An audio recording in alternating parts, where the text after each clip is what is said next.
Okay, hello and welcome to this interview slash friendly chat with Patrick, my friend from Warhorn Records and Tartu. I'm Ola from All Studios. I'm sitting here in Drammen, Norway, and you are sitting in Estonia, right? That's correct. Yeah, what city exactly? Or what? Tartu, you already named it. Okay. Awesome, yeah. Which I've never been. It sounds amazing though. But you have your record label, Warhorn Records. It's what do you say? It's from Estonia, or it's based in Estonia in Tartu. Yes, you could say so. Like it's basically we are like it's not only me, but like a couple of people from the scene here. And since we all are based in Estonia and actually own this beautiful town of Tartu, you could definitely say that it's Estonian, so to say. Yeah, cool. Yeah. How long have you been doing this?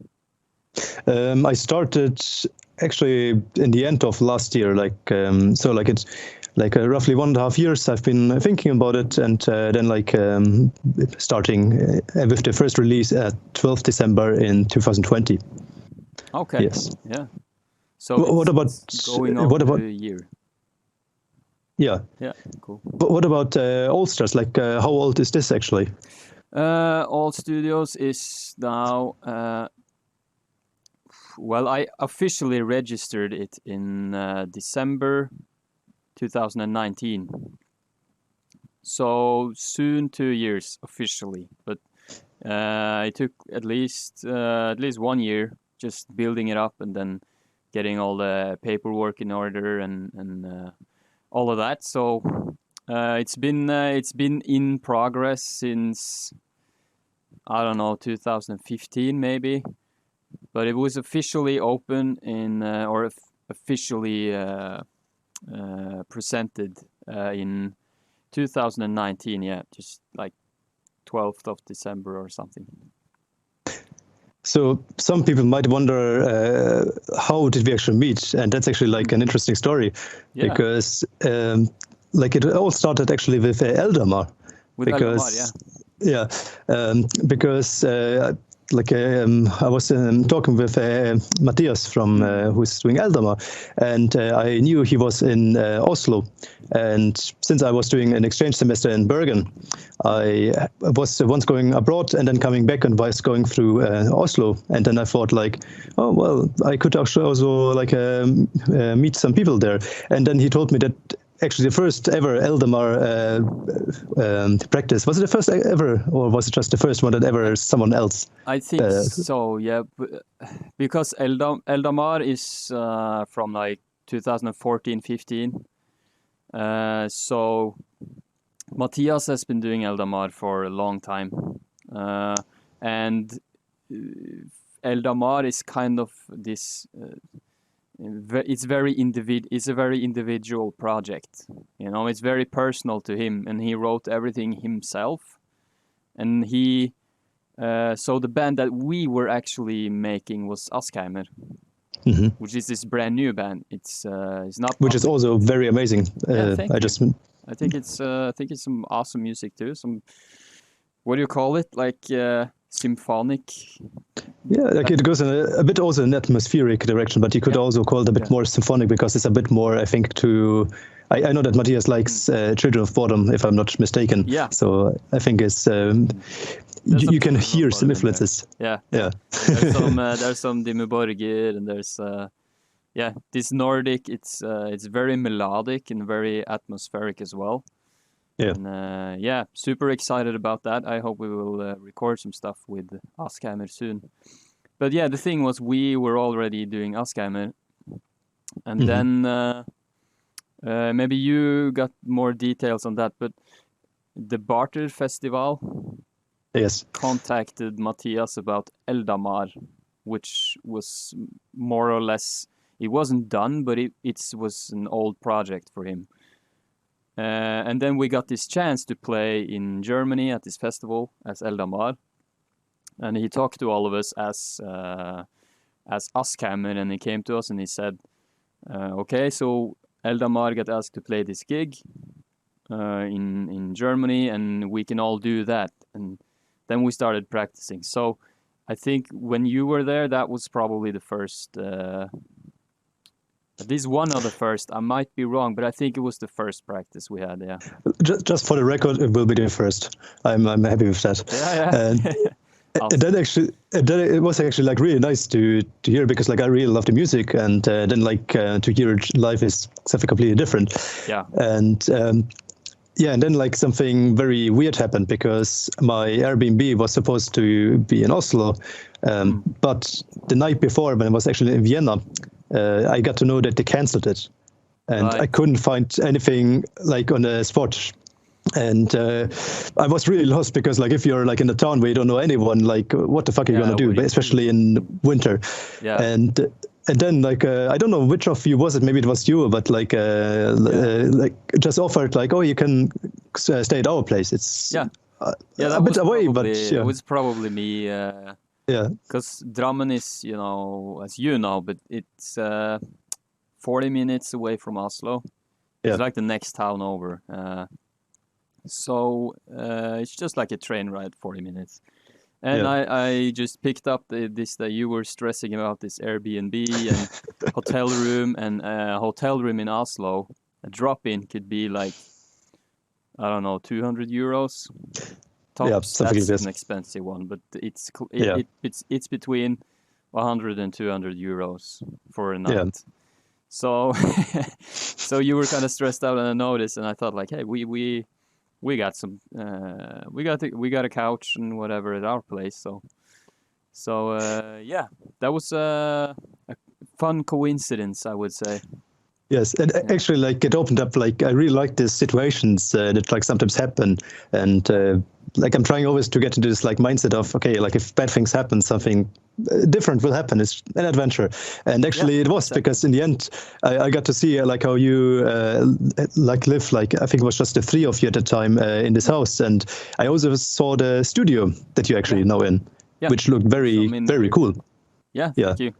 I'm super proud to show it off. It's it's something we've been working for a long time on. So, but yeah, I remember I gave you a little tour of the apartment, and then we came downstairs to see the studio and everything, and then you started talking about your ideas with the record label and so on. And yeah, it's fun.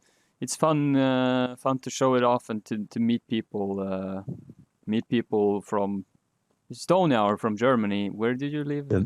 Well, I'm originally from Germany, but I'm living right now in Estonia. So okay, So yeah, it's super cool to meet people, because we're all part of the same movement in a way. Yeah. But it's so I guess small in the places that it's very. So it's fun to meet people from everywhere with the same ideas and same love for metal, you know. Yes, and it was actually like very nice to see that you know, like you can go to places that you can rent. Like when we went in this rehearsal room in Oslo, it was like, you pay for your box and then like you go to the rehearsal room. But this one actually looked really cool, because I didn't expect anything like this. Like we just went to this house, like it looks like a normal house, Norwegian house, and then you like go poor people's house. Exactly, yeah. That is really bad.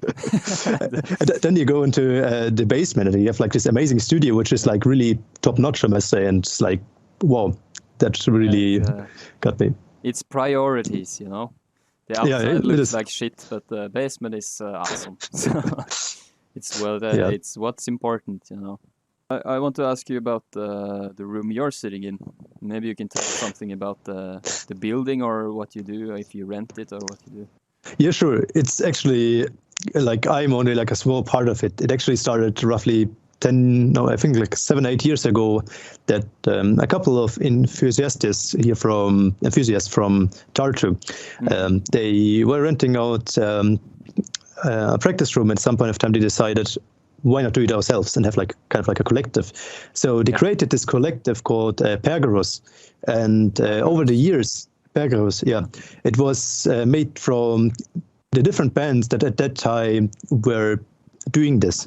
So like it was like legendary bands like Tapper, Morteferus, I think Langeno, and I think those were like the ones that were like in the name. And over the years, like more and more stuff got acquired, and now it's kind of like it's a rented space with all the material you see is like actually from I think 10 different people. And actually now it's at a level that you can say it's a semi-professional studio. And that's awesome. Like most of the stuff that you can hear, and also stuff that you can hear like that we release, is actually recorded in this room. So that's actually quite cool. Now. Yes, and actually, like you can see that it's prepared because we are currently also recording with another band. And with Ziegenhorn, we expect to see full length in December. Yes. Right. Yeah, and you're in charge, I guess, of the recording and the kind of record side of things. Or that's a funny thing because you see, like I just did the record label. Let's go back maybe to the history like of Warhorn Records. Yeah. Because. In the beginning, it was basically an idea. Right. Like I was in a band called Demonic Obedience, and we released an album. And it was very cool because it was the first ever album I was on. At the same time, I was feeling that with vocals? Like it's a bit. You did vocals? Yeah, I was doing vocals. Okay. Like I felt it was nice that it's out, and like we got like a lot of reviews and like feedback, but all you get is basically a couple of CDs, and that's it. And I don't know, like for me that was not very satisfying in a way. No. That like like a label they do the promotion, but somehow it's very impersonal. I don't know. And then we released actually like a demo with a Death Commander. That like we released it ourselves, and like we got a lot of attention because it was apparently like very good. Again, like I was also doing the vocals, and then I thought, well, when we're doing the album, why not trying to do it our way? Because by that time we had like 5 or 6 labels that were asking us and saying like, oh, we really want you to release your album through us. That's a good sign, though. It's a good sign, definitely. And but like, what can they offer you? I mean, they give you like either a percentage from the sales, or like they give you a couple of CDs.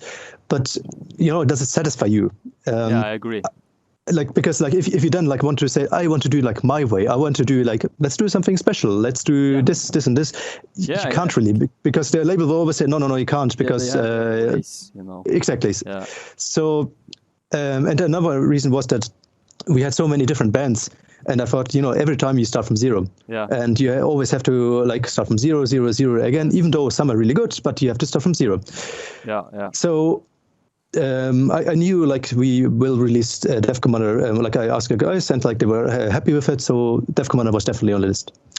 Yeah. Then when I was here, there was like one part like a history that.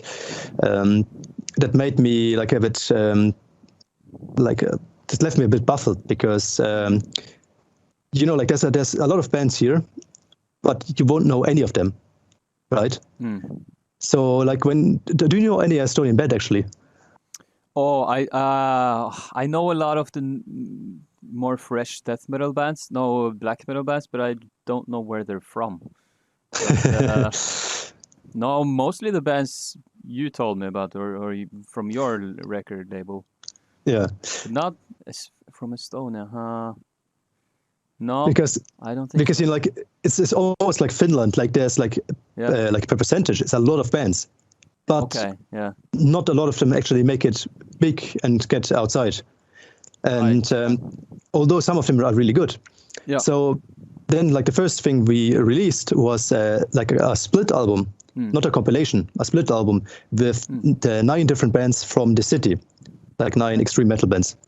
And this was like important to me because I wanted to show, like I've been living in so many countries, but never ever was there, like I never had this feeling that, like you had like a real big group of people who are also capable of doing stuff. I mean, you're doing a studio, and like you have to acquire skills. You have to like invest a lot. You know, this is not something like special, like not something easy to do. And like when we did this album, we had like 6 people that did the mixing, 2 people who did the mastering, and like also like everything was done, like the layout, the album cover, even like the CD printing was done here. So like I wanted to show that like yes, this scene has something to offer. Absolutely, and that's awesome. Yeah. So this is. No, go on.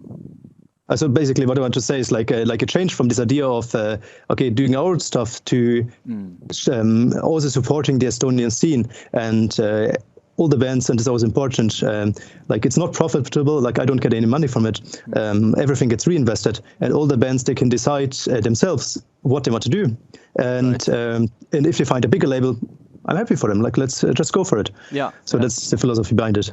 Yeah, that was also the history. I just briefly saw this documentary about evolvement in or the evolution of extreme metal, and then Gojira is like one of the, I guess, more modern bands that has created brand new sound, and they also struggled getting out from France because France isn't huge on metal bands.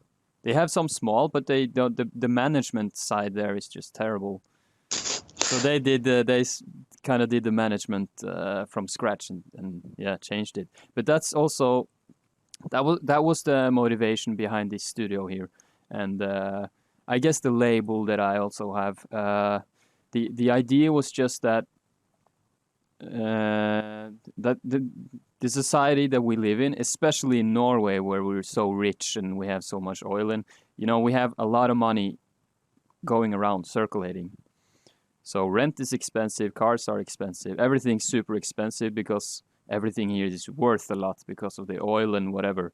There's a lot of money going around, and so money is very central in our upbringing, in our education, whatever, and art should not be about that at all. And you have the record labels that they might be doing a great job, but they don't want me to succeed for being me. They want me to make money and be successful, which is best interest at heart, I guess. They want something good for me, but they want the money for it, and that's the record label's job. They don't write the music there. They don't go through all the stuff that is artistic and is the artist thing about music, and all the things that we think are important in music. That doesn't really matter to them because they sign 100 bands a year, and if one of 100 bands is successful, then that's good for them. Yeah. And then there's 99 other bands that are not successful and just wasted an entire year waiting for the record label to publish them or get them on the festivals or whatever. I think you have like a very good point there, and like I see that like you can go into the music business, but once you're in the business, you have to earn money, and this is where like I am not saying it's impossible, because I know there are like some labels and some people who definitely manage to keep like the mission of music and income somewhere. But for myself, I said that I have my full-time day job, and I just gonna finance everything, like everything that's in the label. But as soon as you start taking money, you automatically have to think about, okay, like maybe I should take this band, or like should change the sound of the band because it would be more mainstream. And this is like a very unfortunate circle, because well, like, do you do ideology or do you do mainstream or business? And it's a very thin line if you really have to earn your living from it. So I decided not to do it.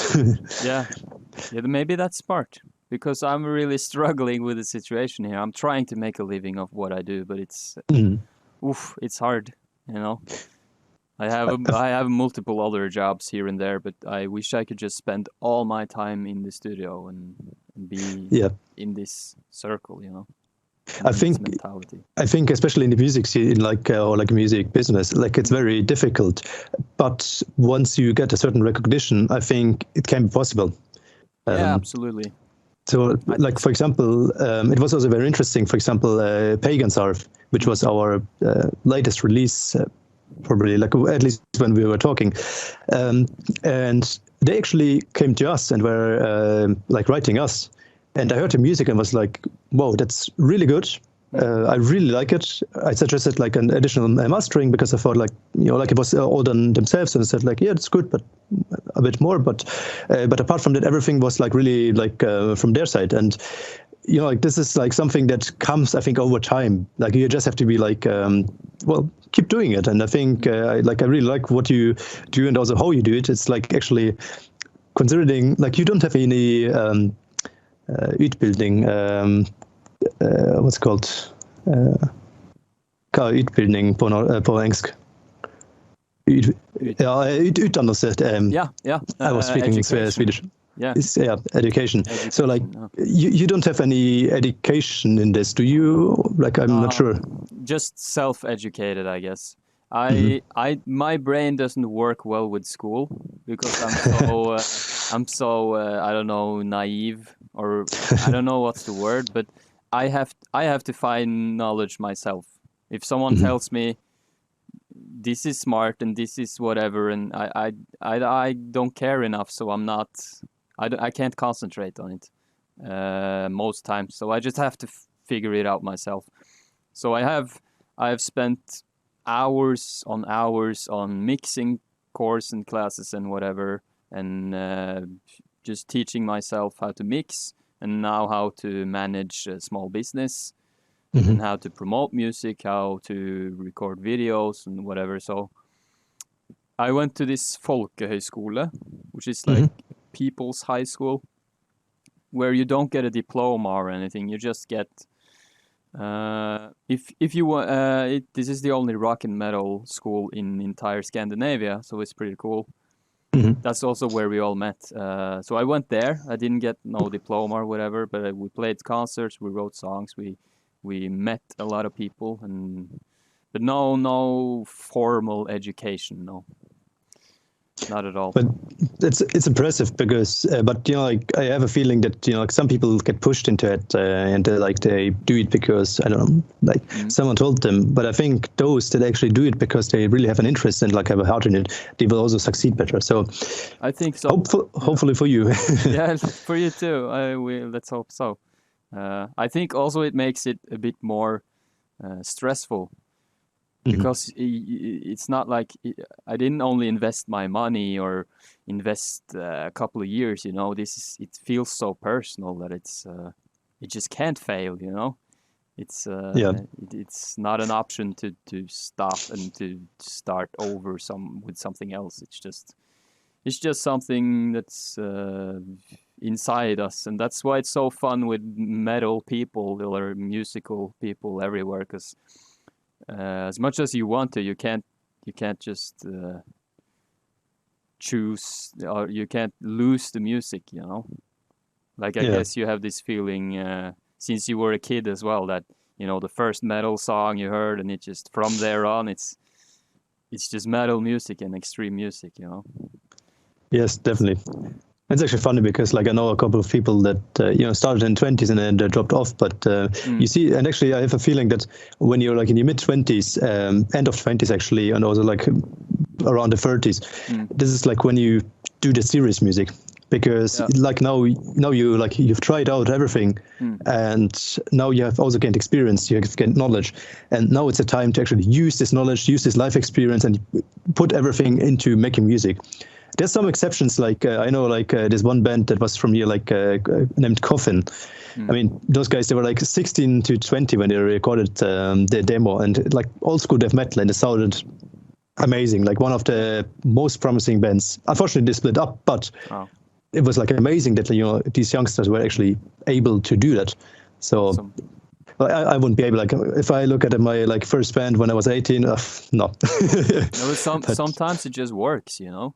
Yeah. Like I think about I didn't have a band until I started on this school where I met people. I was just the loner with the music, I guess. So I didn't have anyone to play with. But I remember when I was like 18, 19, and before that, there was so much that wanted out, you know.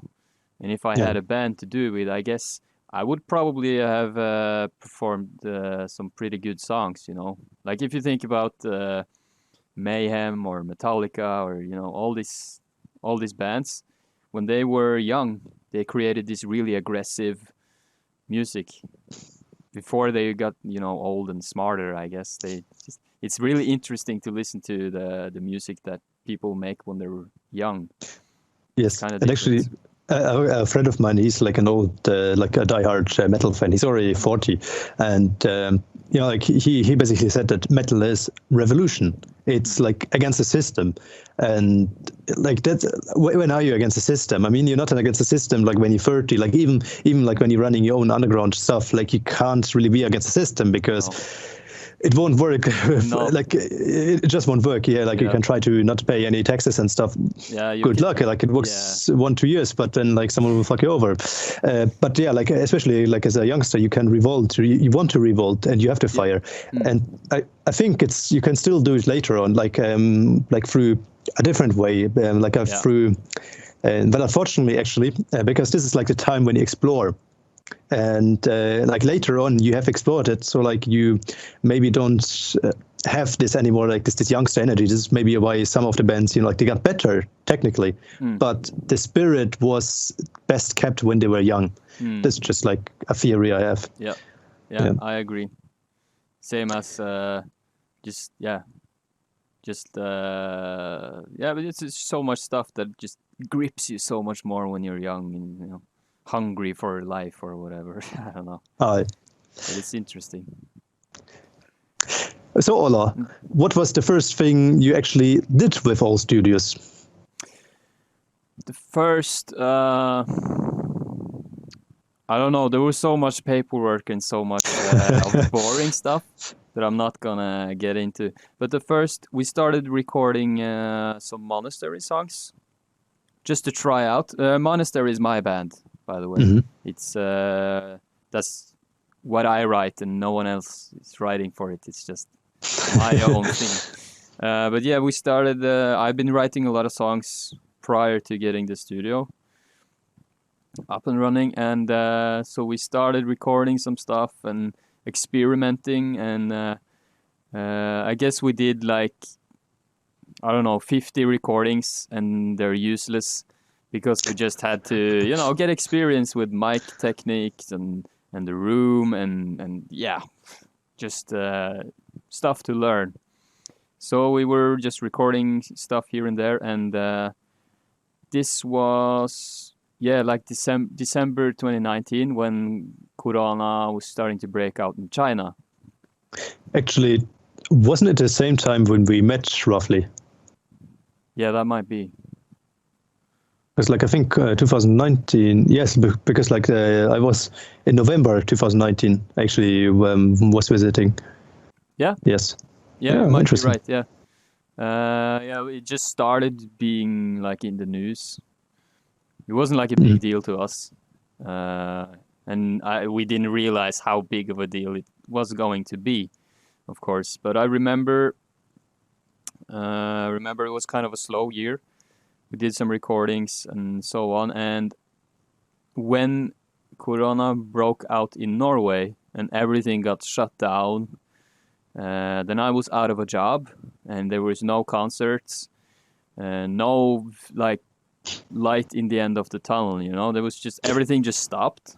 We did the best time to start a label, basically. Yeah, that's what I really tried to get everyone in the scene involved in doing live streams, because I thought if there's a time to start doing something different and to get noticed, it's now.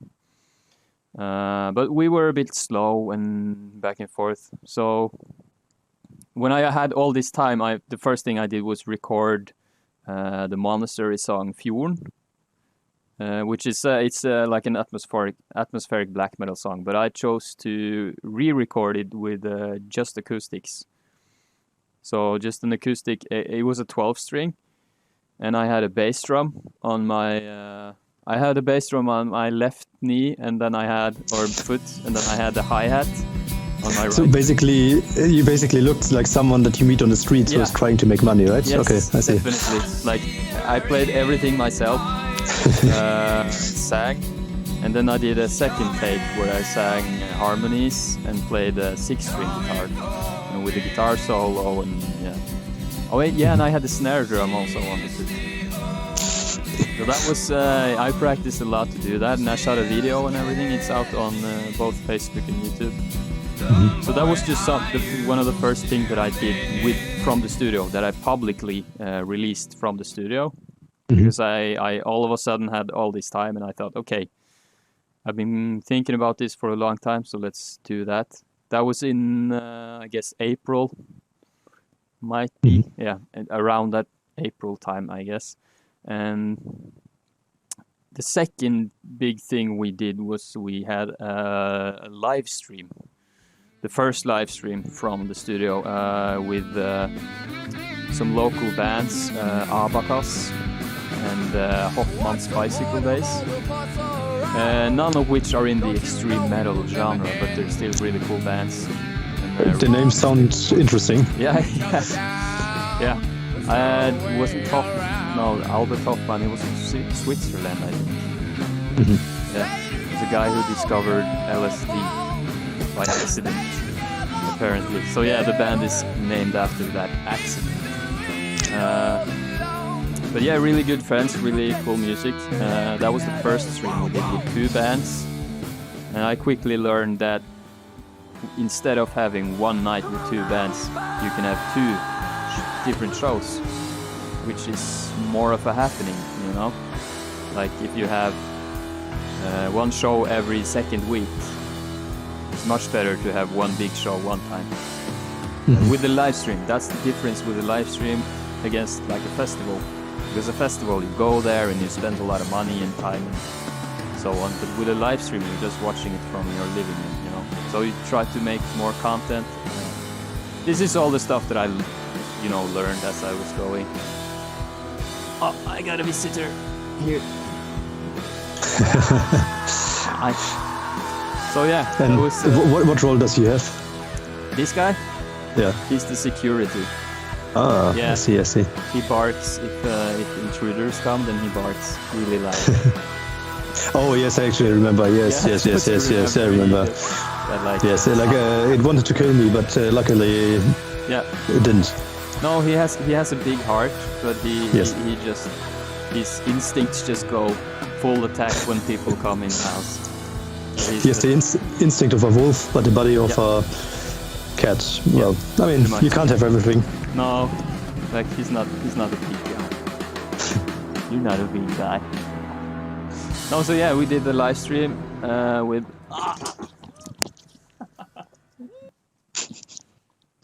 Jesus. Yeah. There we go. Back on track. We did the first live stream. It was pretty much a success. It was absolutely successful. It was a lot of people involved, which was super stressful. But it was pretty good. It felt really good making that. I remember I was super nervous because I'd been spending all my time and money on this, and I was so afraid of. I was too worried, really. Looking back at it now, I feel kind of stupid. But I remember I was super worried about it because it was so personal. You know, this studio is like a pride and joy, and I was so afraid of it. Just I don't know what I was really afraid of, but it just looking dumb or failing or whatever. But you gotta fail a couple of times too, at least. But that night was really good. That was a good debut live stream. Which live stream did you mean? That was the first one with Abacus and Hoffman. Mm-hmm. Okay. And then I had a little bit more confidence after that. But our plan was actually to have Abakas, Hoffmannsstream, and then Monastery and Eldamar on the day after. So we would have a 2-day setup, like a festival. But we dropped that because it was just too much work, and so we did the Eldamar live stream. Oh, what date was that? It was like autumn almost. But yeah, and sadly we got the news that we couldn't play at the Barter Festival. That was a big letdown. We were really looking forward to playing in Germany. So yeah, we got the news that we couldn't go there, and then we decided, okay, let's do a live stream. Let's make the show. Anyway, so we had that probably in like September, I guess. Wasn't that? Yeah, something like that. And that was a huge success. That was a big deal. Like this live streams that we had done before that, we had like 50 viewers approximately, which is pretty good. Which is actually a lot of people. But on Eldamar we had like 1,000 viewers live. And that was that's a lot of people to watch. A live stream. Yeah, actually, I was watching it too because I mean, like, I've known Eldamar like for a long time, and I really liked that music. And it didn't come to as a surprise that like at some point of time it's gonna explode. Yeah. So I'd actually like I'm not a big fan of live streams myself because like sometimes it's just silly, like when bands trying to play in a practice room as if they were live, but it doesn't work because like you don't have the audience, you don't have the energy. It's not the same energy. Yes, it's unfortunately not the same. However, with some bands, and like the Eldamar definitely is like one of the examples, it really works because like also the visuals I really liked, and that is like not a boring one camera stream, but actually like it was really thought through, and that was like very, very good. Very well done. Yeah, thank you. That's the thing about music like Eldamar, because it's so individual, it's so personal and psychological, I think. And that's also how I learned to love Eldamar. That's how I kind of discovered Eldamar. I was sitting just by myself, and this song just popped up from Spotify, just on this Discover list or whatever. And it was Spirit of the North by Eldamar. And like that, I was just caught because I was alone. I was, I guess I kind of tuned into that Eldamar frequency, And that's also why it might have worked really well as a live stream, because it's not like it's not like Slipknot jump the fuck up kind of thing, or it's not.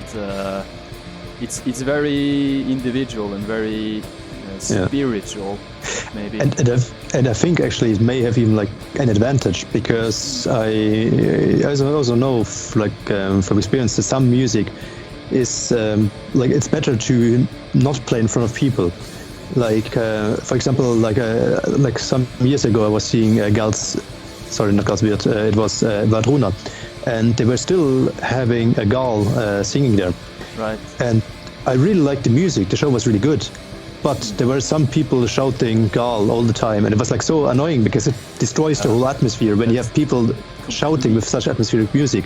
And so actually like this kind of music, like when you see that like you can actually have the time and like also like in this space, because like it's a very atmospheric space, like it's a bit, is it under the earth or is it just like on earth level, your basement? Yes and no. It's okay. Like, it's on this hill. So in this corner there's a big rock. There's like from the mountain there's a rock in the corner of the room, and then on this side it's more it's a little bit of earth, but it's like downhill. So like this is like the feeling I got to, like it's like it has a feeling that you are kind of like a bit closer to nature, and also like the stone, in my opinion, like plays a big part of it. So like I think like this is like a very nice place to get into this atmosphere, and again, like because you're a fan of Eldamar yourself, and if you do like a live stream and then like also arrange the visuals, then you have a different perspective than if someone like who's just paid for it, who just does it and says like, yeah, that fits. This is my job, you know. Yeah. That's also on the why we have both started our own labels, because that's at least for me, because I want to keep the spirit of the song, or the core artistic freedom. Also. Yeah. Like I want to keep it as close as the inspirational source as possible, if that makes sense. Yes. So with before the Eldamar stream, I had a lot of. That's what can be really fun with the live stream. Like if you play live, you have to have. You don't have to, but it's super cool when you have like lights and lasers and smoke and whatever. On a live stream, that is much cheaper because you can just manipulate the video. You know, you can have a lot of fun with the visuals, because everyone's going to see the same visuals, you know. You have full control over the output. So I went with my camera up in the woods back here and was just filming walking around and filming logs and birds and the sun peeking through the trees and whatever, because I thought that would suit the Eldamar stream, which I think it went really well, actually. Yes, and now you make me miss Norway a bit more, because in Estonia we don't have any hills, and it's sometimes a bit flat. It's absolutely flat. It's even, I think, what was it, like 5 meters lower on like sea level than Holland. So it's yes. Than Holland, wow, that's. Yes, it's very flat. Yeah. But actually, it was very interesting that like you mentioned this point of like taking your camera and like going out. Like one of the things, like yes, we started to like release music physically, but actually another thing is that like I really like visuals, and also like you will see that like whenever like we do something, like it is always put a lot of effort in the visuals. So like you always have a booklet, or not always, because with the re-release of the demo we don't, but like you always have like something to look at, like something you can hold and really look at. Yeah. And at some point of time I started to film as well, and cool. Especially like if you look up the Buffin Fortress, I started to do lyric videos. And I've seen one of them. Yes. Which one did you actually see? Oh, I don't remember, but it's with these visuals and I don't remember the name of the song, but I've seen one of the lyric videos you made. Yeah, was it the one Form Antecedent Garden?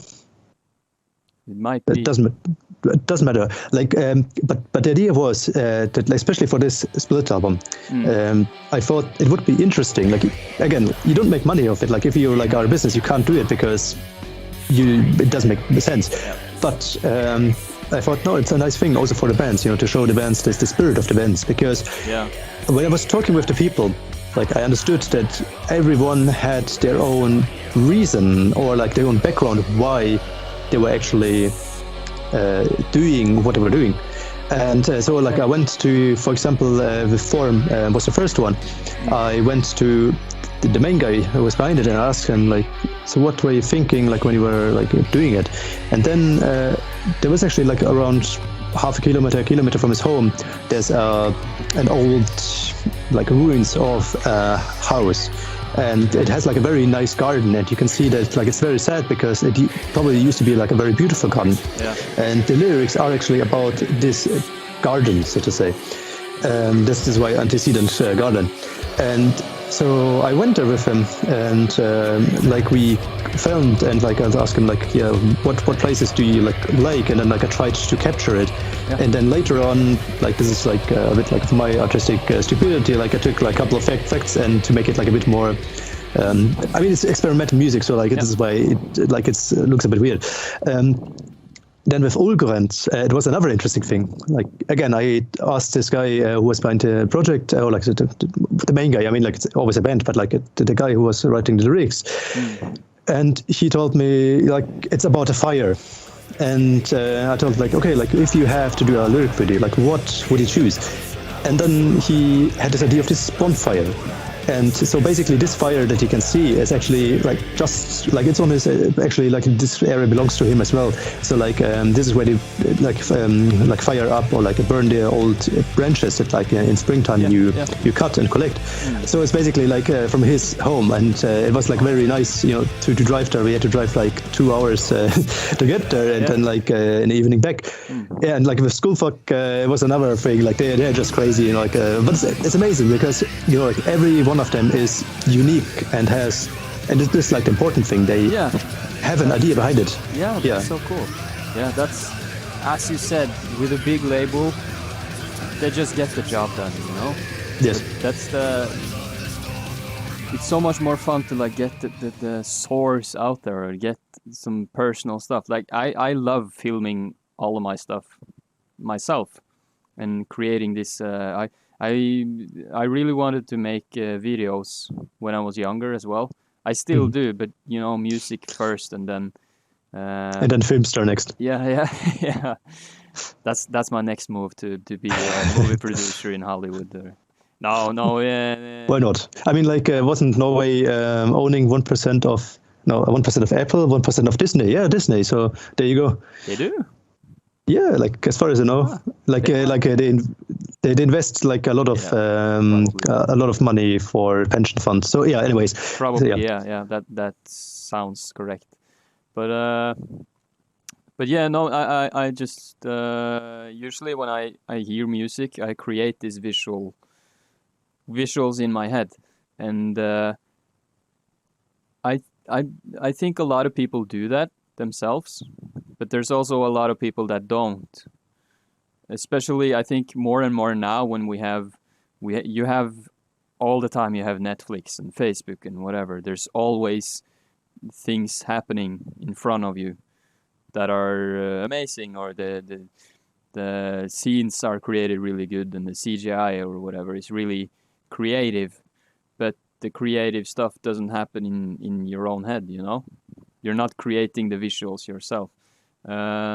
So I think that's what I've been thinking about the live streams and music videos and stuff, that it's much easier to get the attention of a lot of people if you have awesome visuals, if you have something that would because everything is so it stood out, and everything is so visual now, you know. Because I'm the kind of guy that could just put on a record and just be quiet, you know, and listen to the record. But there's a lot of people that they're too active, or they're too restless, or they're just used to having something to look at, you know. So you can try to catch them with the visuals as well.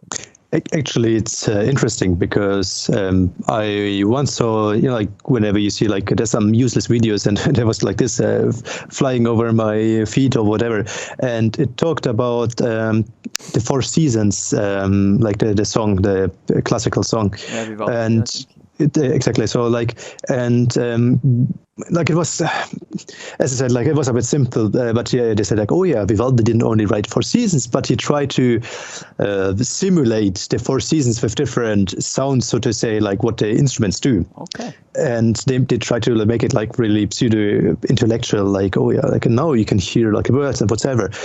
And I do actually have the opinion that musicians do a bit of the same. So you don't always, you know, like understand it, because sometimes it's they don't understand it themselves. Like when like with some of my projects, when I do music, it takes like sometimes like half a year until I understand what feeling I actually wanted to express with it. Yeah. And I think a lot of people have the same. So I think that visuals and music, they fit perfectly together. But again, like it depends on the music. Yeah. I mean, like, how often have you seen, like, this is especially a problem I have with mainstream music. I mean, yes, they may sound better, like, quality-wise, but if you take it, like, to the core, like this, where's the feeling, you know, like, where's, you know, like, the energy? It's basically like, we played, like, 50 times until it's right. And what do you get from it, you know? Exactly, what do you get from it? What happens in your head and in your soul when you hear this auto-tuned, the same beat with the same 4 chords over and over again. The only argument for pop music or mainstream music is that it's catchy. Yes. And being catchy is not necessarily a good thing. With the corona or with AIDS, it's not a good thing. So why would it be a good thing in music? It's so easy to get connected to it, but it's And actually, one of the interesting things, because I've been to a lot of different concerts and festivals, and still one of the best experiences I had was in a small bar actually here in Tartu, run by a Latvian, and they invited a Latvian singer or a guitar player, and basically he was just he was a traveler. He was maybe roughly 30, and he came there, and I didn't know who he was or what he was doing, and we were 20 people at tops in this small bar, and then he started talking, and then he said, he's been traveling to this place, and he always had his guitar with him. And he was basically retelling his story with his music, and it was very interesting because for pretty much every song he had he had a story to tell. Awesome. And so he told the story, and then he played it, and you feel I see where it's coming from. I see where it's coming from, and unfortunately, because this is the problem that you. Especially as a musician, I think we need a producer, like you do with the studio. I think it's easier to survive, but if you're a musician, you really depend on being mainstream, because otherwise it's very difficult to survive. So if you exactly, so if you are not if you're not mainstream, and this was his problem, that he said he made this album or whatever you call it, which is amazing, which is kind of his travel stories, but then he also made other albums that were more mainstream, because he needs to earn money as well. And if you listen to them, you're it sounds nice, but it doesn't catch me the same way. And exactly. But then all the mainstream fans, they're super happy with whatever. They might be. Bands keep doing that. Have you heard Kaizers Orchestra? You mean the Finnish one? No, it's from Norway actually. It's not a metal band or something. It's it's balancing on the mainstream, because it's it's a very. A lot of people in Norway love that band. But they can be super they used to be super experimental and weird and just ska, jazz, weird stuff and weird vocals and whatever. But they have a lot of songs where the only intention was just to write a pop song, write a hit song. Mm-hmm.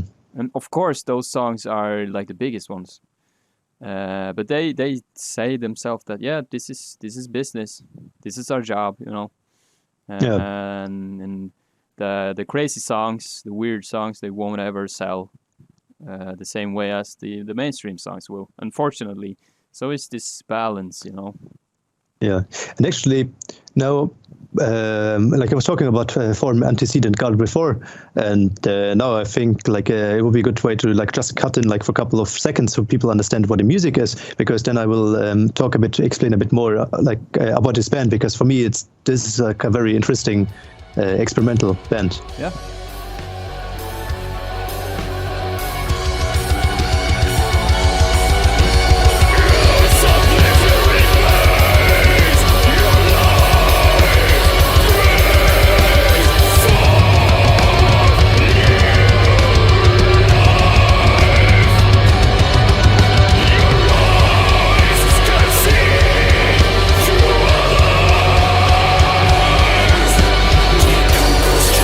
Come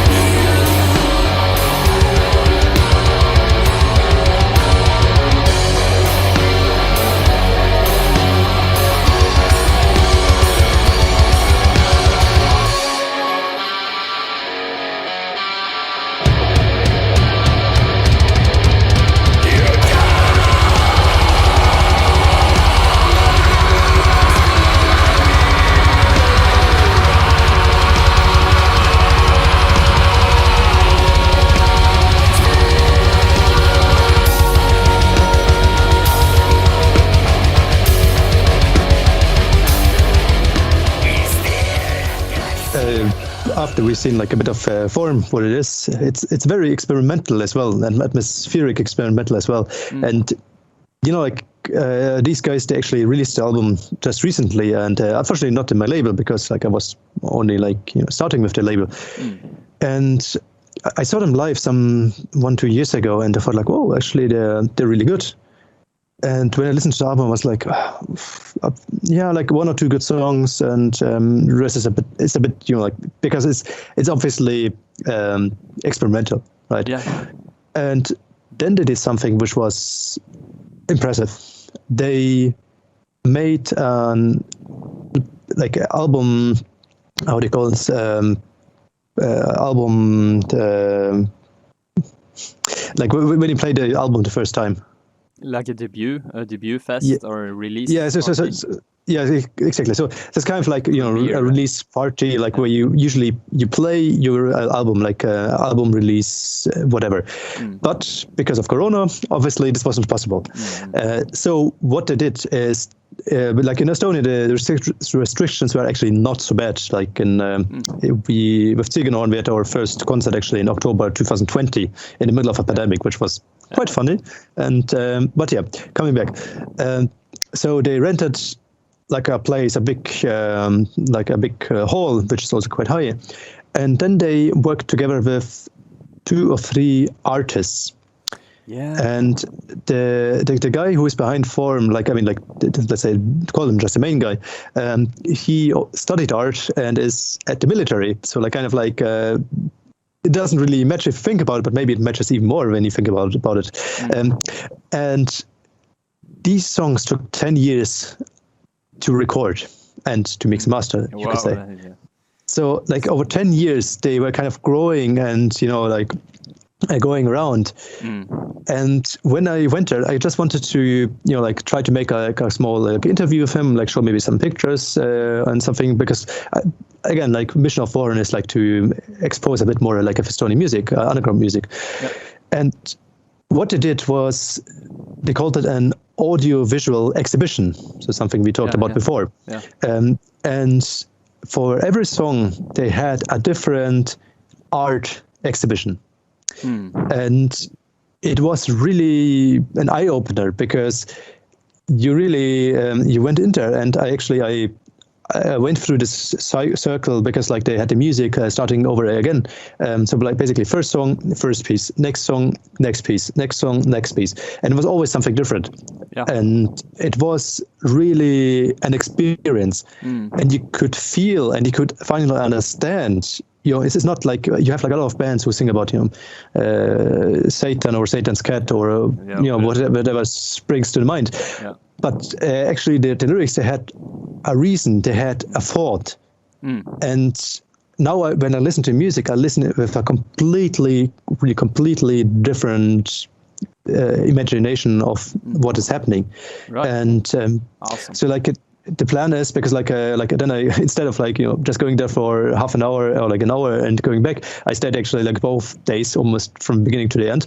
And at some point of times I tried to film, and hopefully we will find time, because again we're doing it voluntarily, but hopefully we will find time to actually put everything together and so to say release it as you could say it's like a live video, but basically like the whole concept, so people will actually see what it is. Right. Because I think you sent me just a video. I don't know if it was more the interview and more the... Yes. Yeah. I think exactly. I remember that because that's such a cool idea. It's an awesome idea to actually... And the fact that they actually did it and went through with it and got the location and everything. Yes. So cool. And it was like really impressive because like in the band there's like 6 people, and for example they have a singer, like a female singer as well, and she actually like started like singing or studying singing, and then you have like the drummer who actually studied jazz drumming, and you know, all of these people, just to name like them, but you know, like all of these members, they are very unique people, you could say. Yeah. And so like throwing into this mix, this is like exactly what, you know, experimental makes. And like some say, okay, they are, because they have a certain influence, which is Frons, like this old Norwegian band, like I may have mispronounced it, but for Frons so, but again, like they're trying to do like something new and different, and like most people just say, oh yeah, it sounds a bit like this, so yeah, it's okay. But this is like the thing with underground music. I think it deserves a second and sometimes a third listen to fully appreciate what it is. Every time there's something new, you know that it can be hard to grasp the first time you hear it because it's so much. Yes. And then you give it a second or third or even 10th listen, you know. That's you probably experienced that yourself, that you can listen to a song you've heard so many times and then just completely out of the blue that this one sentence makes sense, or the entire song just, you know, okay, that's what it is. That's where it is. You know? And I think this is like a bit of a problem of nowadays times. I mean, I remember like when I was younger, you didn't have YouTube. So like you had to go to the, like back in time, like in Germany, it was like MediaMarkt and like CD shops. You had to, like, sometimes you were just like looking for a cover. Sometimes you were like, there were like these things where you could actually put it in or like even scan and like listen to it and like, whoa, now I get an idea. And every CD you had was something you treasured. Something you listened to a couple of times, and sometimes, like I remember, like with my first CDs, I always learned the lyrics. So like I would know all the lyrics. Right. And nowadays, I mean, you know, like, you know, I don't care anymore. But you know, like for the first album, like I was really thinking about like what to write, because you know, you can't always like write like 8 songs about Satan, which is stupid. Because like I mean, I'm not a Satanist, so why the fuck should I do it? Yeah. But if you see, like all the time, I really spent a lot of time like fabricating like a whole story, trying to connect it and making like actually like a lyrical concept album, like from first to the last song. But no one cares. Like you have like 1 or 2 reviewers like who read the lyrics and they're like, oh, actually that's interesting, and the rest is like, yeah, it's lyrics. But it's lyrics are really overlooked in a lot of metal. But not only by the fans, but also by the writers. You know, it's just Satan whatever or something. You know, and they don't really care. For the music that I write, I put a lot of time into the lyrics, especially the songs that are released. There's a couple now that are not released, and I'm still. That's the only thing holding it back. It's just the lyrics, because I don't feel like it's portrayed correctly. But also when I scream, I'm very, very, I'm very particular, or what's the word? I try to pronounce it so that you can actually hear. Actually, you know, like there was like a crazy thing, because like for me, like it's boring if you do always the same and have like a different band. So like with every band, I'm trying to do different vocals. Okay, like cool. Demonic Obedience, we actually like the new album, and also will be the last, is like kind of already ready. It just needs to be mixing, mastering, and a bit of bass recording. But this is like the band where like I kind of like scream so much that like it's not good for my vocals. I know this, but it sounds cool. With Death Commander, you know, like I was recording together with our guitar player, and he was a fucking pain in the ass, you know. But he was right as well. I mean, he has his points, which was basically about, you know, Death Commander is about like First World War, and basically what he says is like, yeah, like if you sing, you should understand the lyrics. Understand, like if you know the lyrics, yeah, I will understand them. But because I'm German, and you may have heard like my pronunciation might be a bit, you know, corrupted, and like we have this beautiful German pronunciation. Like probably even when I speak Norwegian, I actually don't know. But the thing is, a little bit, but it's that's the charm of Europe, you know. Yeah. Actually, like this is why I chose, you know, to speak in a Bergen dialect, because you know it's very close to German. It's easier with the R, especially. Yes. And but anyway, so like, and he was like really getting on my nerves, because in the beginning I was growling something. I was like, oh, that sounds good. He was like, no, it's not good. Like, what the fuck? Why? It's like, no, do it again. It's like, no, listen to it. Like, it sounds good. And it's like, no, it doesn't sound good. And then at some point of time, we understood that he was looking for the pronunciation. Yeah. And, like now I can tell you like how fucking difficult it is to pronounce something and growl something at the same time. Yeah. It took me, like I counted it, and I went, I think, more than 20 times. Like some of my friends in the story said you were crazy because I went so fucking often to I have been living in Scotland, so I used to F-word quite a lot when I get a bit enraged. It really took a lot of time to practice it and growl on the way. But it is actually better if you really try to do something and try to do it right instead of just do whatever. Yeah. But there's this dilemma where, as for Eldamar, there's literally no lyrics. There's a lot of vocals, but there's no words. And the whole point with the vocals is the energy, the energy or the feeling. There's no words. So there's that aspect of the vocal, just the energy or just whatever you're getting out there that's non-verbal, and then you have the verbal part of the lyrics, so it's kind of up to what you think is most important to get the energy, the growling, like really heavy growling, or the weird sounds or pig squeals or whatever, or if it's important to get the lyrics out. Yes, and I agree with you. And whenever someone asks me, what do you like for Eldamar, I always say the lyrics, they're best. Yeah.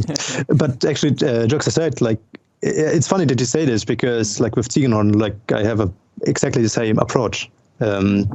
Because, everything starts with the music. So sometimes you write music, but you don't understand what it means. It's sometimes with some things I'm very sure what I want to say, but if some things it comes from a feeling, and it's sometimes difficult to understand. And then the vocals, especially for the demo, we didn't really have lyrics. Okay. It was exactly because of the same reason as you said, because it should not be about the words. It should be about the energy, and basically the lyrics that's what's translated from this energy that's taken. Yeah. And this is why it takes always a lot of time to write actually lyrics, because you know what you want to say, but how to say it. Yeah, it's just not verbal all the time, exactly.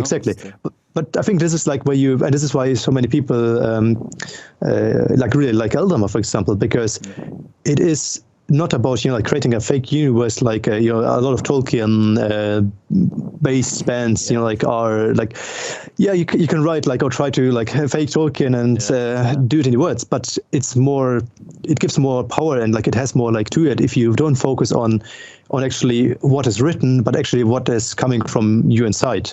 And I didn't notice very good information. Matthias is anyways a really amazing person in this regards. I have huge respect for him. I mean, he's also me too. Young actually. Yeah. If he's how old was he when he wrote the first Eldamar? 16, 17, 18, something like this. Yeah. He's same age as me, and it was released in 2015. So he was 17, 18 when it was released, and he probably spent a year writing it. So a year or two, maybe more. And I think he must have had some interesting life experience, because you cannot write such music without life experience. And that's the thing with Eldamar now. I'm gonna try to not speak on his behalf, but or maybe I can, because I've tried to do this interview with him and he's not interested really. He wants to write music and tell a story that way instead, which I understand. But totally. He there will be more Eldamar, but it won't be that kind of Eldamar. It's not going to be the same, because that, especially the Spirit of the North album, the what's it called, Ancient Land or something, then it's that, and it's the Forgotten Past album that have very much the same sound, and that sound sort of belongs in a state of mind, you know, in a part of his life that is now 6 years ago. So the new stuff it's completely different, because it's just that's kind of the weird thing with fans, because fans probably expect the exact same record once again, you know? like Mugwa. Yeah, maybe. I've heard it. I haven't heard like the different albums, but they have they're that's black metal, you know. Yeah, like some dark black metal, but yeah, he's really I don't know, evolving as everyone does, but it's the Eldamar stuff is from one place and one state of mind, and when he has talked about it, he said like, yeah, when he wrote the stuff, he was just trapped in this place in his head, and therefore it can be really weird listening to it now for him, because it's such a personal space, you know. Yeah, that's also why I think it's so good. Yeah, because it's so honest, and he did it by himself when he was in this state of mind, and you know, like actually, like you know, like usually, like I don't like, especially in public, to talk about like some of the music. Like for example, with Tigonon, it's a totally different area. Obviously, like it's also like a totally different area of feeling that like comes from it. But it's basically not only basically, it is exactly the same idea, because it.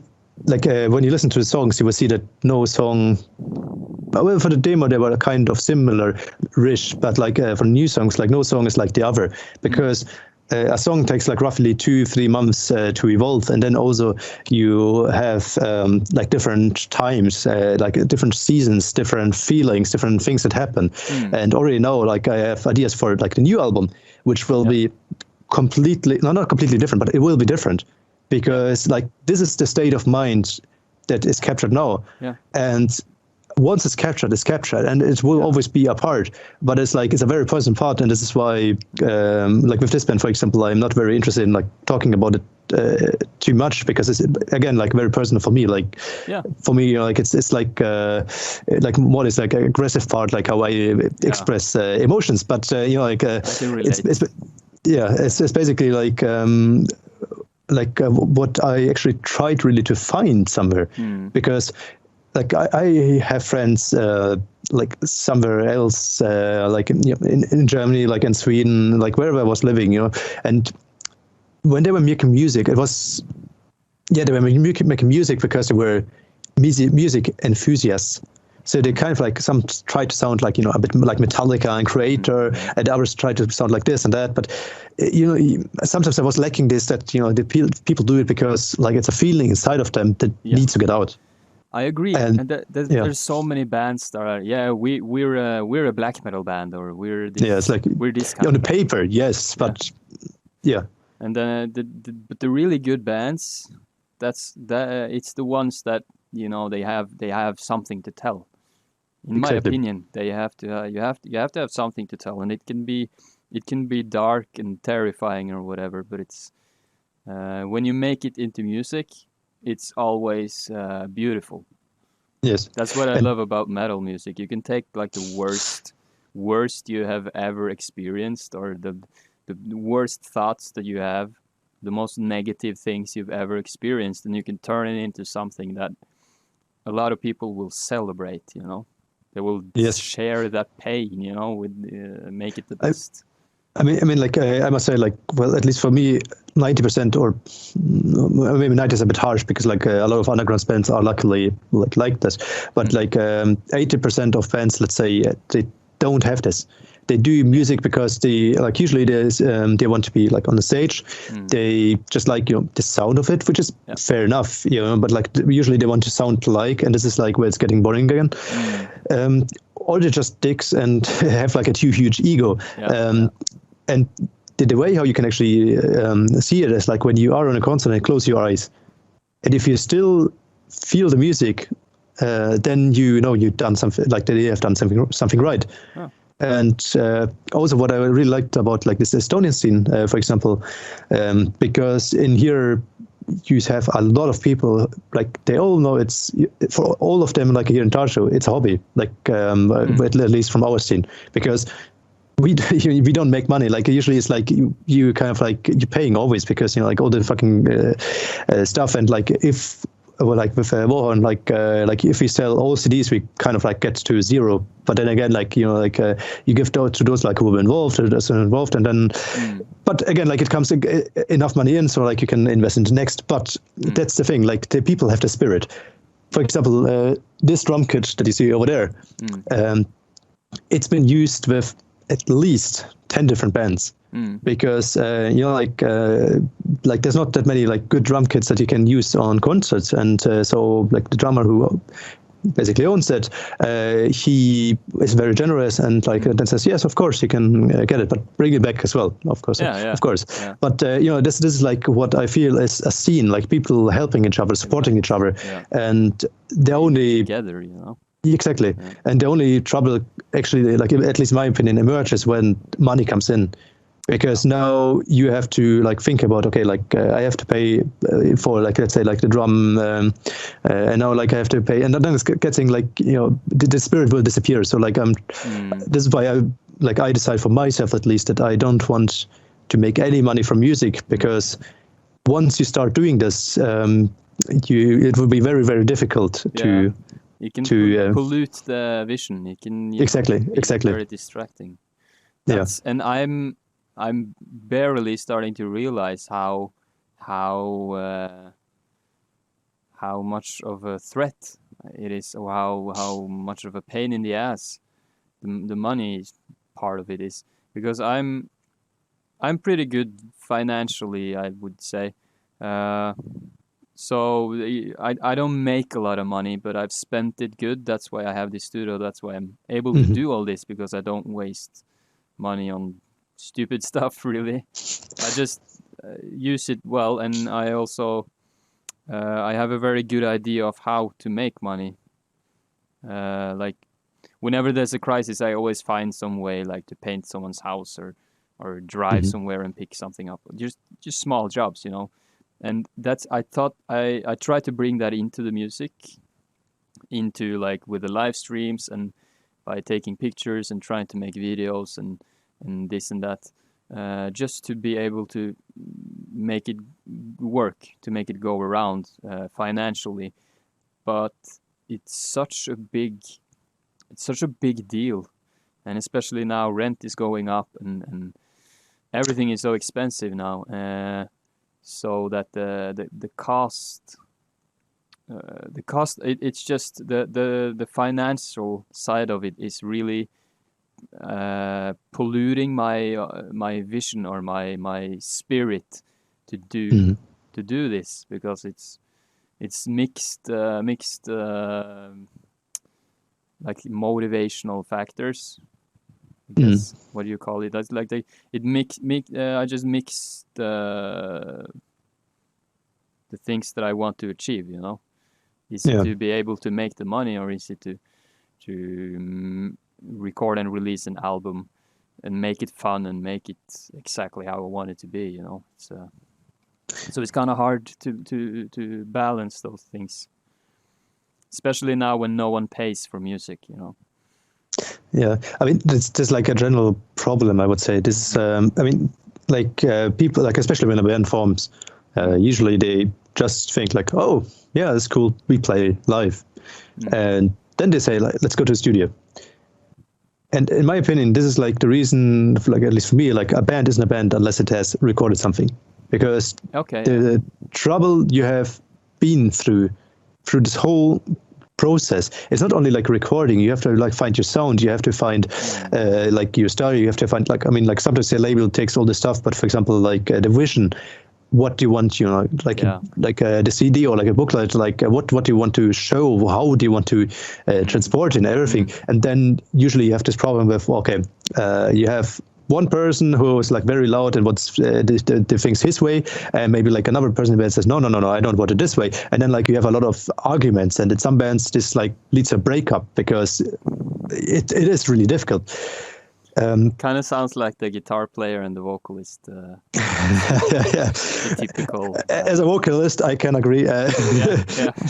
I mean, to be honest, like it's also that like I'm a vocalist because I love singing. Although I never was good at singing, so I started growling, so that worked. But yeah, like the trouble is, especially as a vocalist, that everyone sees you, and when you go on stage, everyone sees you, and I think it's totally wrong. Because those guys are the ones writing the music. Like I'm just like, yes, you have like it is also a different like I was once in a band, and like the girl who was like a guitar player, she said like, oh yeah, like vocals are just a cherry on top.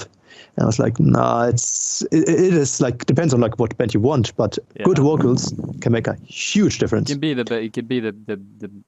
could be the make or break thing. Exactly. A great vocalist.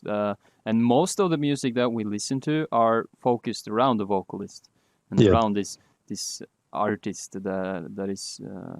But I think it's like guitar players usually listen to the guitars because they know what is going on, and the drummers listen to the drums because they're intrigued by what is going on there. But the vocals, every human being who has a voice can relate to speaking words with the passion of singing, you know? And now, actually, I want to put attention to like another interesting release that is coming up next on the 9th of September. Just as information, like we always, when we release something through Warhorn Records, it will be always on the how they call this, like in the 7th, 8th, 8th, 9th, 9th, 10th, 10th. Okay. So like it will never be more than one release a month, because I think if you release something, it deserves like the attention. And if you have month, it deserves the attention, because like if you have too many releases, like you spend like half of the time on energy on this and half of the time energy on like the other one.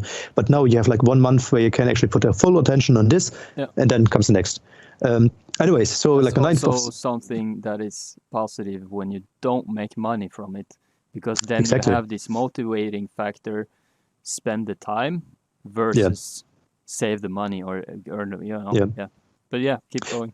And then anyway, so basically what is coming out is like a project of a friend of mine. He was also, he's also like in Ulguränd and like some other bands. And he just went to this practice room / studio, and he tried out some things. Like he's just like, okay, how is it to record this? Can I like mix a bit? And he was basically trying to learn things. Yeah. And what he created, it was basically an ambient experimental, not even metal, like just let's call it ambient experimental. And he told me about it, and I was like, oh, let me listen to it. And he was like showing it to me, and I was like, whoa, that's actually really, really nice. You know, like I saw that also like he put like the spirit into it, you know, like although it's an experimental, like he was still like doing like very thoughtful things.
So yeah, but this was a new release that's going to come, and then we have another release already planned for probably October, which is an EP by the band called Warhorn.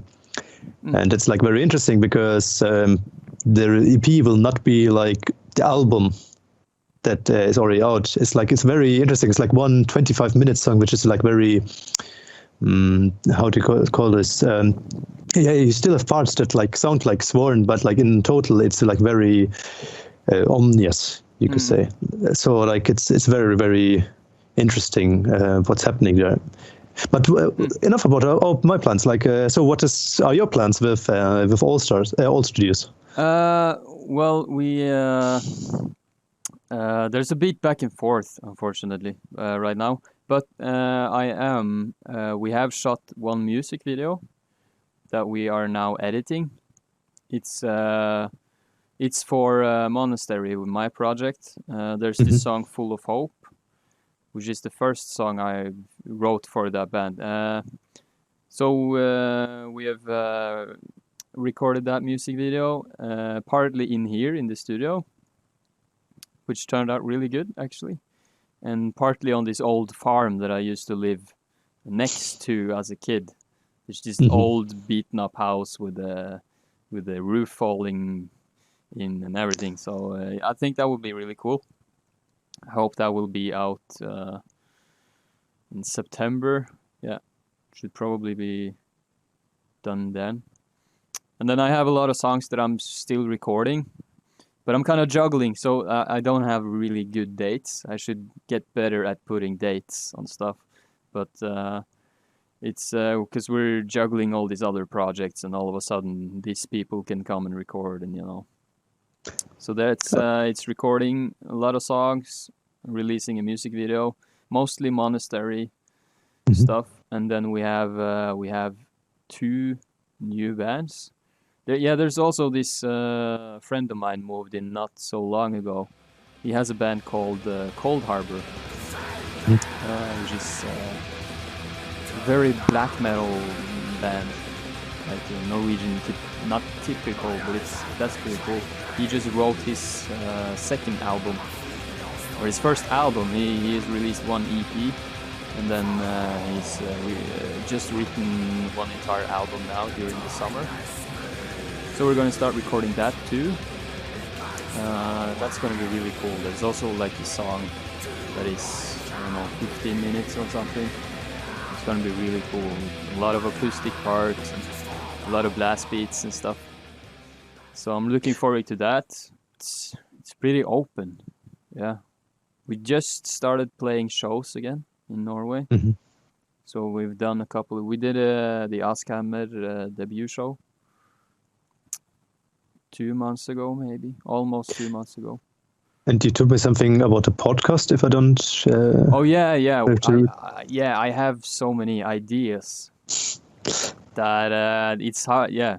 No, but that I just have to. I think I will do that. Yeah, a podcast about pretty much like we did today. I hope it will be as natural as this conversation has been. We've been talking about lyrics and the meaning behind it, and art and music, and just the business side of it.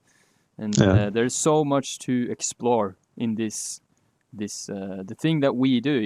You in Estonia and me in Norway, but it's so much of the same, and there's so much that is interesting to talk about, and I think would be interesting to a lot of other music lovers and metal lovers and musicians and whatever.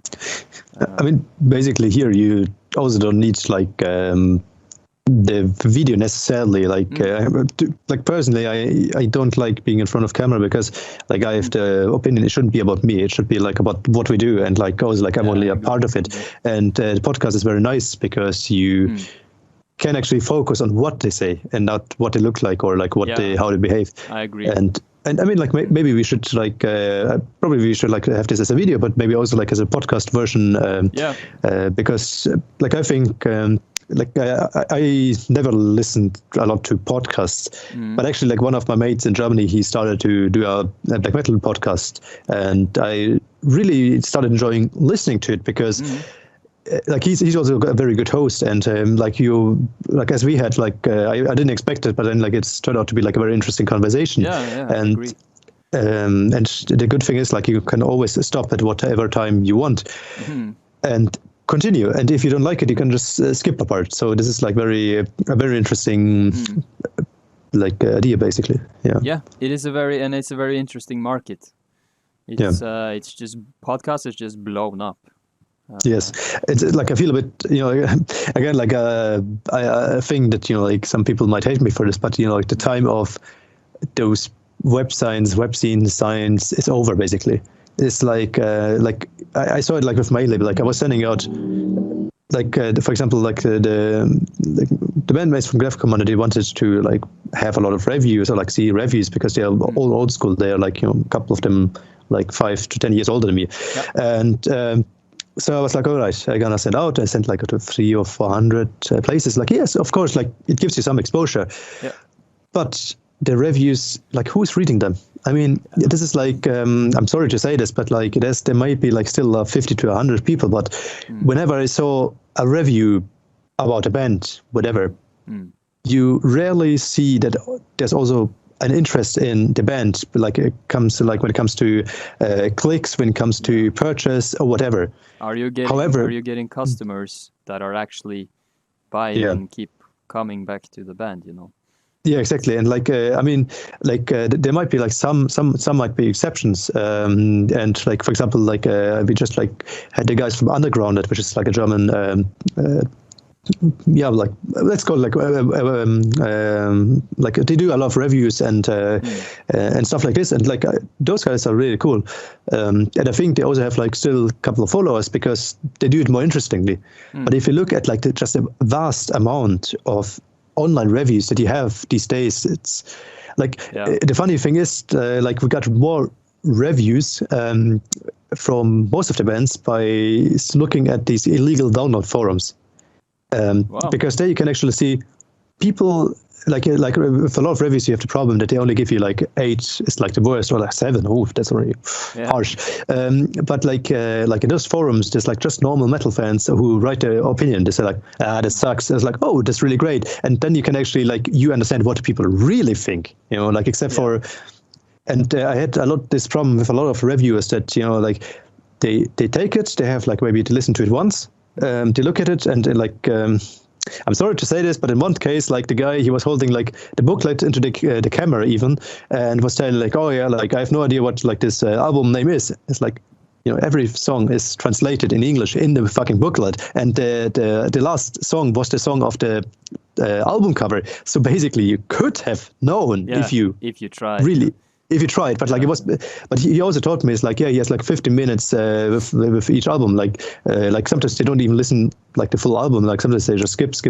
Like okay, now we're gonna write it or like do a review. But again, like long story short, podcasts are like I think like also something that will happen more in the future because it gets more information and people don't like reading anymore. They like listening. So let's see. Yeah, it can be an interesting, because that's the thing. I can sell out on so many levels, but I'm not selling out my music.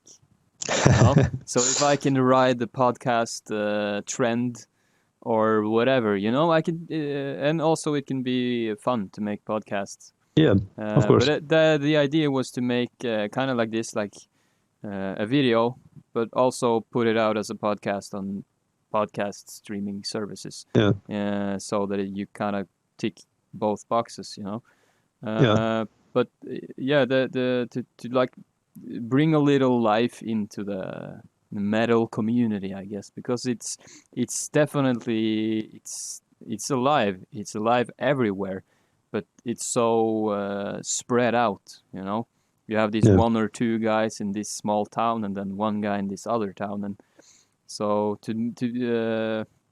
I'm just completely, I just always run through all these ideas that I can create with my studio, just all the stuff around the music and because that's what to be a part of, I think. Exactly, and I think this is like part of like what differs from like the mainstream, because in mainstream you basically have to think about numbers. you can't just say like, what's making fun? Like, what do you like to do? Like, what's my passion? Like well, you have to decide. And actually another thing that like we've started doing it now because of Corona, we had to drop it a bit. But like I had the idea of doing concerts in smaller places. Yeah, because awesome. Oh, you do. Yeah, that's amazing. Like like sometimes like I've been looking for people like who have like the right mindset like for ages, but it's But anyways, and the idea basically is that like especially in Estonia, you have not a lot of concerts with high quality. Like okay, so this is like maybe a wrong phrase, but there's not a lot of foreign bands that come to Estonia. Right. And if they come, they only go to Tallinn. And yeah, so basically what they do is like they go to Tallinn, they play there, but in Tartu, for example, nothing is happening. So like now we have a couple of concerts happening here, but if you go to the next city, which is an hour from here, nothing has happened in 3 years. And so like actually like I was putting on like one of the shows in Pilva, which is like a very tiny place, and I was really happy that like people actually came, and like 30 people. I was more than happy because that's this perfect number for a small concert, because like you have like this atmosphere. Like if you have like a huge concert, like you don't have the same atmosphere. And actually, to take it like a step further, next year we are planning, and we will most likely do it as well, because like now we actually plans are getting serious.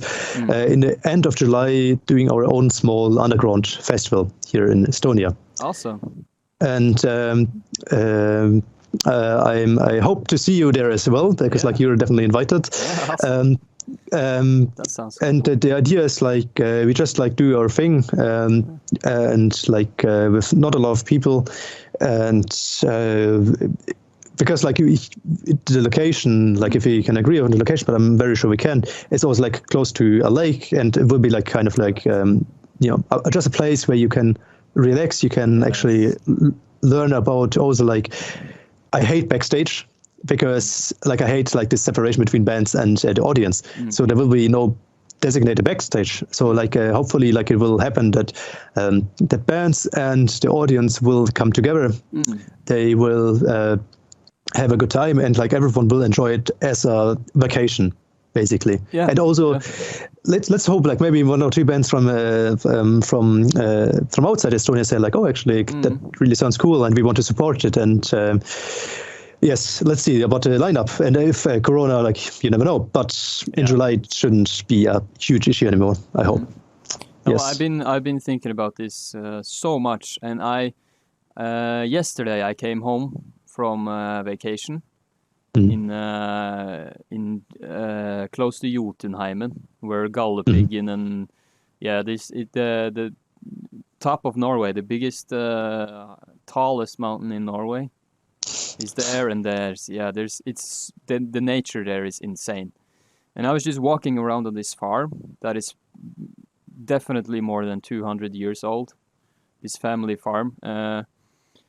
And I just kept thinking about all these scenarios that you can create when you have this space, this farm, this outside space. I grew up in the forest, and I just miss that, and the music that you can create there. And I've been thinking about this so much to make like a festival with the different scenarios, that you can walk through this tight, like if you put like trees in the lights, no lights in the trees, or down by this small river, you can create this atmosphere, and you can walk along, and you can come to this place where this song is played acoustically or metal or whatever, or just vocals, or that you can create all of this like this little trip, just being super creative with the idea of a festival. And I really want to make a festival outside sometime when it's possible again. I like outside in the woods, and where it's more about like the personal experience with and music, actually, because like I've been like to festivals, I think in 10 or 11 different countries, and like I've been to a lot of festivals, and I must say that these things you describe, like here in the Baltics, it is a lot but more like what you described actually. Like Kilkam is like the biggest Baltic metal festival, and they have like this like very interesting what they have, and they have also like follow this kind of like they have like kind of even like an own program like with Vikings and everything, and I think like you can definitely do this. The only question is like to what degree, because I'm not expecting to make any money from the festival. It's just rather like you lose some money, but I have a job, so like next year like I won't have like a lot of money, but again like you have this experience, and maybe it will be just like a one-off, but if you can say something, you did something, and actually like you created something unique, you like even supported the scene, and my dream is always, or like part of my idea is always, whenever we do something somewhere like which is like very unusual, that the youngsters come. And the youngsters say like, oh, that's really cool. I also want to play there, or I also want to like, whatever. Like when I was young, like it was the same. Like I went to concerts, like, oh, I also want to stand on the stage and like, or like, oh, I want to do this kind of music. Yeah. And so hopefully the actions that not only I, but like that we do, it will inspire like a new generation. You're planting a seed, You're exactly spreading this, the love for music, or these experiences, or whatever you call them, and that's what it's about. Really. Yes. So and that's No, go on. Oh no, just like what I said, like that's a very nice finishing phrase, but like you just cut off your your sentence. Yeah. No, I just been thinking about it's when you create this this inspiration, when you give people the idea of inspiration, you can't really. It can be hard to count it the same way that you count money. Yeah. Because, if you count, I made 100,000, then that's a success, But then maybe 15 years, there's a big band and they say, we went to this festival and we met there and we all got inspired to do this project, That's a success, but you won't know it unless someone tells it to you, So it's really different, but I think that's what's important, and that's what you should keep in mind when you do this. Yes, and actually it was funny because like I just remember that one of the guys who was who's like a bit of the younger guys here in like in the scene, he actually got inspired by one of the bands, which is Tapar. So like actually like a couple of years, like let's say 6-7 years ago, he was inspired by this band, and now he's doing music himself. So like this is like perfect. This is like how it should be, and but it also needs people that continue doing it, so it will not die out, and like there will always be like something more creative, because when I was living in Germany, like it was almost dead, like the whole scene. So like and like bars were closing down and everything, so like I really want to avoid that. Let's hope for it. In any case, Ola, it was very great talking to you. I didn't expect the talk to go this way, because like we just like thought about like talk about like old studio and a bit about Warhorn, like we went into like actually very interesting directions. It was very enjoyable, and I think you're like a great host when it comes to that. So like continue doing like the podcast, or like start podcast, and then hopefully see you as soon as time and as restrictions will allow it. I'm coming to that festival in Estonia. That's the spirit. I'm bringing my friends. Maybe we can play some songs too. I am very convinced that I have a free slot. Awesome. That sounds perfect. Good. No, thank you so much. I agreed. It was a very interesting chat. Very fun, and it went so off topic. Yes. But it's awesome. It's so much to explore in this industry. So much to talk about. Yes. So very interesting. Very interesting to hear about your record and your plans. I'm looking forward to see what it's going to become. Maybe in the future, like we can do something together. Like which was my plan anyway. That like at some point of time, like a friend will release together. Why not? Yeah. Awesome. That would be really cool. To unite the northern metal scene. At the north. Yeah. Yeah. Absolutely. No. Thank you so much. It's been awesome. Yes. Thank you.